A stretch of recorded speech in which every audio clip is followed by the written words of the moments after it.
ഈ ടീച്ചർ ഒരു ആപ്പിൾ തിന്നു തീർക്കുന്നതിന് മുൻപ് തന്നെ ജീനിയസ് ടെസ്റ്റ് പാസ്സാകാൻ വേണ്ടി വിദ്യാർത്ഥികൾക്ക് 100 ചോദ്യങ്ങൾ പൂർത്തിയാക്കേണ്ടതുണ്ടായിരുന്നു. വെറും 10 മിനിറ്റിനുള്ളിൽ പരീക്ഷ അവസാനിക്കുകയും ടീച്ചർ ആ സ്ഥാനത്ത് വെച്ച് തന്നെ ഫലം പ്രഖ്യാപിക്കുകയും ചെയ്തു.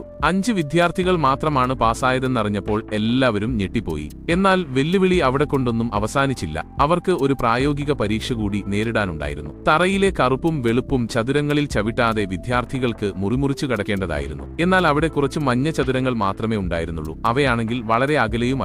ആദ്യത്തെ പെൺകുട്ടി തറയിലേക്ക് നോക്കി ഇത് അസാധ്യമാണെന്ന് പെട്ടെന്ന് തന്നെ പറഞ്ഞു. അവളുടെ മറുപടി കേട്ട ടീച്ചർ അവളെ അവിടെ വെച്ചു തന്നെ മത്സരത്തിൽ നിന്നും പുറത്താക്കി. അടുത്തതായി രണ്ടാമത്തെ പെൺകുട്ടിയുടെ ഊഴമായിരുന്നു. അവൾ ഒരു കയറെടുത്ത് അപ്പുറത്തുള്ള വാതിലിന്റെ പിടിയിൽ കെട്ടി. വളരെ ശ്രദ്ധയോടെ കയറിലൂടെ നടന്ന് അവൾ വിജയകരമായി മറുപുറത്തെത്തി. പിന്നീട് ആൺകുട്ടിയുടെ ഊഴം വന്നു. തന്റെ കരുത്തുപയോഗിച്ച് അവൻ ഒരു മഞ്ഞ ചതുരത്തിൽ നിന്ന് മറ്റൊന്നിലേക്ക് സമർത്ഥമായി ചാടി ഒടുവിൽ മുറിമുറിച്ചു കടന്നു. അതിനുശേഷം മെലിഞ്ഞ ആൺകുട്ടിയുടെ ഊഴമായിരുന്നു. കറുപ്പും വെളുപ്പും ചതുരങ്ങളിൽ തന്റെ പാദങ്ങൾ തൊടാൻ അനുവദിക്കാതെ തറയിലൂടെ ഇഴഞ്ഞു നീങ്ങാൻ അവൻ തന്റെ മുട്ടുകളും കൈമുട്ടുകളും ഉപയോഗിച്ചു. അവനും മറുപുറത്തെത്തി. ഇപ്പോൾ അവസാനത്തെ ആൺകുട്ടി മാത്രമാണ് അവശേഷിച്ചത്. അവൻ മുറിയിലേക്ക് ഒന്ന് നോക്കുക മാത്രം ചെയ്തുകൊണ്ട് ശാന്തനായി നേരെ നടന്നുപോയി. മറ്റു വിദ്യാർത്ഥികൾ അത്ഭുതപ്പെട്ടു പോയി. എന്നാൽ കറുപ്പും വെളുപ്പും ചതുരങ്ങളിൽ ചവിട്ടരുതെന്നാണ് നിർദ്ദേശത്തിൽ പറഞ്ഞിരുന്നതെന്നും തറയിലെ രൂപങ്ങൾ ചതുരങ്ങളെ ആയിരുന്നില്ലെന്നും അവൻ ലളിതമായി വിശദീകരിച്ചു. അവ യഥാർത്ഥത്തിൽ ദീർഘചതുരങ്ങളായിരുന്നു.